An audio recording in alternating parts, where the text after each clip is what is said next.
bupeni biji paling kathah 6 Kanjeng Mas Tumenggung Patra Pangarsa biji gangsal, lajeng Rama Wedana Yudha Prusyana ugi biji gangsal nggih. Nderek temen.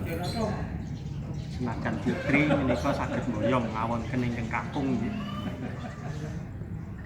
Raden candhake mangke wonten ing dinten Selasa Legi tanggalipun 17 Desember 2019. Anyarengi mangke wonten ing tanggal 19 Bakda Mulud Wawu 1953.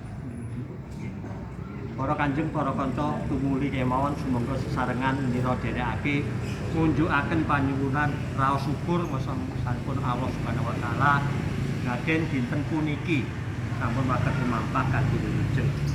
Mitra tagami para kanjeng lan para kanca nira dherekake seduka sumangga. Alhamdulillah.